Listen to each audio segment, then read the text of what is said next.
welcome. This is going to be a class in CSS, and we're going to cover a few areas of CSS, and maybe we're going to do some advanced topics. For the first lesson today, let me go over the syllabus. So here's the syllabus page, and here is a schedule of the lessons that we're going to go over, okay? So today is going to be a review of CSS, and we're going to talk about the homework assignment, which will be to style the CSS Zen Garden page. I'm going to go to the lesson page here, and we'll review a couple basic concepts of CSS. So CSS can be added to a link. You can put your CSS in a file, and then you can link to that file with the link tag. When you use the link tag, you need to include rel style sheet, okay, for the browser page to recognize your style sheet as a CSS, style sheet, right? Okay. You can also add styles to the style tag. So you can put the style tag anywhere inside an HTML document, anywhere you could write a normal HTML tag. And you can, inside the style tag, you'll just write everything in the CSS language. So you put your CSS code here, okay? The third place that you can put CSS styles is inline. And you do that with an attribute. So you say style equals, and then you put the styles properties that you want to apply to the element inside the style attribute, okay? If you have more than one property that you want to set, separate each one with the semicolon, okay? These two ideas are important when you're using Create React App. If you import a style sheet into a component, it creates a style tag and adds those styles to the style tag, right? When you're using JavaScript, if you apply styles through a document or an element, through the style property, it adds those styles in an inline style like this, okay? When you're writing CSS, you're going to write it in this form, and the language looks like this.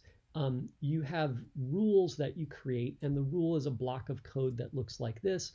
The top of the rule is called the selector, and then inside the rule, everything that's inside the curly brackets here is written in property and value pairs, okay? So here I have a selector, and then here I have some property value pairs, and you can have as many property and value pairs as you like, okay? The selector is important because it's a special language and part of the CSS language that allows us to target different elements in the DOM.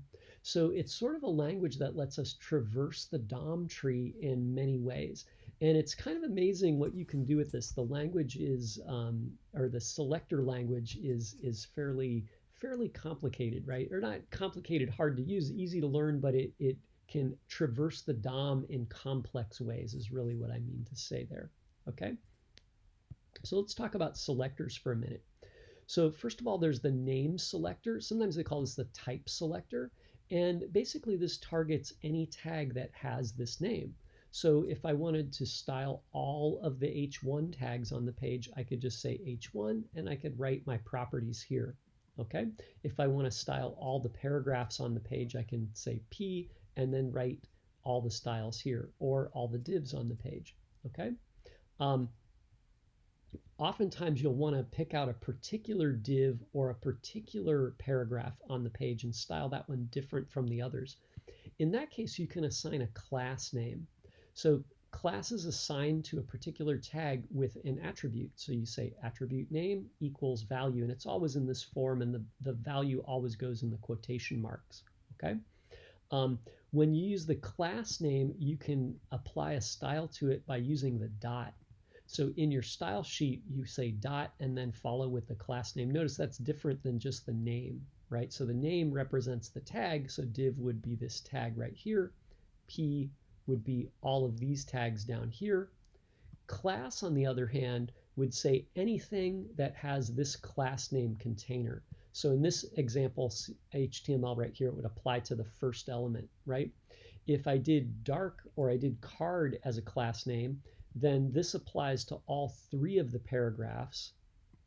And the last rule would apply only to the first paragraph, Okay, notice here you can have multiple class names. So when you create a tag and you assign a class name to it, you can put multiple class names and separate each class name with a space, and then you can write multiple rules for those different classes. And this allows you to create groups of rules that can be applied in multiple locations, right? You can kind of mix and match. The ID selector. IDs are meant to be used uniquely, so they should only appear once per page. ID is assigned the same way as class. You create an attribute, set the attribute name equal to some value. You can only have one ID name. Like class allows us to put multiple names, ID doesn't allow that, okay? So in this case, this rule right here begins with the hashtag, so this applies to an ID. So that would apply to the first div right here. If I said display, then it would apply to this paragraph right here. And if I did alert, then it would apply to this one. Usually I don't use IDs for CSS styles. I save these for JavaScript because they're meant to target an element uniquely, right? So usually I only use these with JavaScript, and then I use these names, you know, the class names up here for CSS. Okay, the wildcard selector. So the star represents anything. So if I do the star like this followed by a rule, the rules here would apply to every single tag on the page, every element in the DOM. Okay, this represents everything. Okay. We'll see, this seems kind of a little bit overkill, maybe not useful, but you'll see down below we can actually use this in several ways that make it very, very clever, right? So let's talk about the child selector now. So understanding the structure of the DOM like through a vocabulary is really good. If I look at the tags here, you can see that this first tag doesn't have any tags around it, okay? This tag right here has one tag inside it. So there's the opening tag and the closing tag, and inside there's another tag. So this child would be considered a child of the div. So this paragraph right here is a child of this div. It's also a descendant of the div, okay? If I look at the second tag here, you can see I've got a div with a child that's an aside tag, and then that aside tag has a child that's a paragraph. This paragraph right here is a descendant of the div, but not a child of the div, okay? The aside is the child, right? And then that child has like a grandchild, let's say, for the div, right? Okay. So if we think in those terms, it kind of gives us a mental model of what is happening on the page, okay? Down here, you can see I have a selector that has a little arrow in it. This arrow says that something is a child. So in this case, I'm saying a paragraph that is a child of a div. So in the case up here, this paragraph is not selected, but this paragraph is selected, okay? If this button had been a paragraph, it would also be selected because it's a child of this div right here, okay? If you put a class name here, you can say class name child all, and this would get all the tags within a card, or at least all the tags that are children, okay? So if I look at class name card here, then the children are the H3, the paragraph, and the div. Okay, if I say container child main, then I would have to have a container here, and then somewhere inside there would be an element with the, or, you know, a child element with the ID name main, okay? Descendant selector. So like the child selector, the descendant selector selects the descendant of something. So in this case, descendant P, the descendant is the space, so there's no character there, but the space is there. So this means any paragraph that's inside a div. So that selects this paragraph and this one, right? Because this is a descendant and this is a descendant. So this is a child and this is not a child, but they're both descendants, okay? And we can combine these in different ways. So you could say all the descendants of the ID main, all the images that are children of a div where that div is a descendant of something with class name card, okay, right? So it gets kind of involved. When you don't have a space, in this case right here, when you don't have a space, it means that you have a div that has the ID main. Okay, so this has to be a div that also has the ID name of main on it. And when I don't have a space here, I'm saying that this div has the class name card. okay? Pseudoselectors. So pseudoselectors always begin with the colon, or they can begin with a double colon, okay?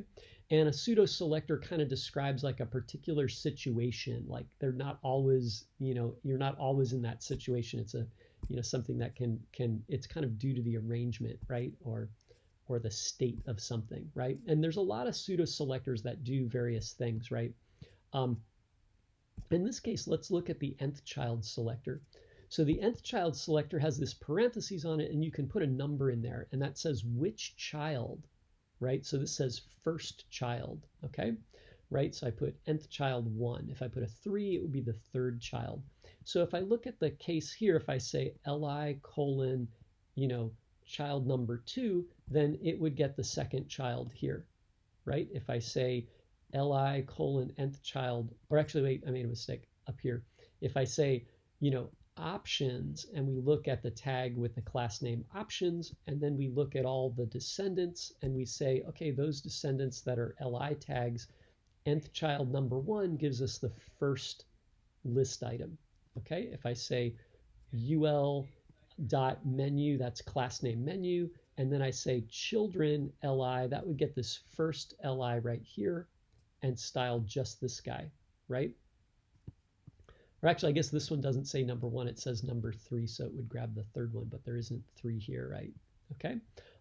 And you can also use this format of number n. So when we do number n, if I look at list item colon nth child 2n, it's a pattern where it's the second one. So if I look here, this is number 1. So notice, like in computer science, a lot of times we start on index 0, but with CSS, the nth child is 1 based. So number 1 is the first one. So 2n would be the second one, the fourth one, the sixth one, the eighth one.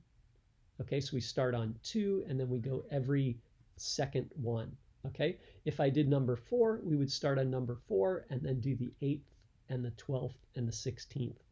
You can also add an offset. So if I say 3n plus 1, that would be the fourth. It would be kind of like this. It would be the 4th, 8th, and whatever, right? If you did 2n, it would be the even numbered ones. But if I did 2n minus 1, it would be the odd numbered ones, right? Because it would be second one minus 1, fourth one minus 1, right? So it'd be 1 and 3, okay? You can also use the keyword even and odd with nth child. So this is all the even numbered elements. This is all the odd numbered elements, okay? So, how do you learn more about this, right? There's a whole bunch of selectors. I just touched on a few of them, okay? So these are the ones that I use often, right? So I brought them up here, but you know what? You can practice these. So your goal for the homework assignment is to go through this tutorial right here and try and answer all the questions. So if I open this up, it's a game. I was kind of playing with it. Let me go back to the beginning here, right? So if you go to the beginning here, it says select all the plates. So use the type selector. So down here, you can see the structure shows me I have a div class table, and then I have 2 plates on the table. So these are the 2 plates here, right? I can hover over them and it kind of shows them to me, right? And so we would type in the selector. So in this case, they're asking for the type or the name of the tag. So if I type in plate and I hit enter, then it selects the plates and we go on to question number 2. So this one wants the type selector again, and it's saying select the bento boxes. So I have a bento, a plate, and a bento. So I'll type in bento here, okay?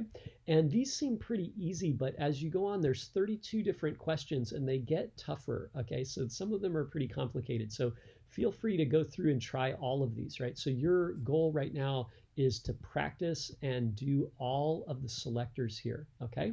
So try and solve all of those. And there's a homework assignment for this on Gradescope. So you'll just submit the answer to each of the questions to Gradescope, okay? And there's a little line where you can type the answer in, okay?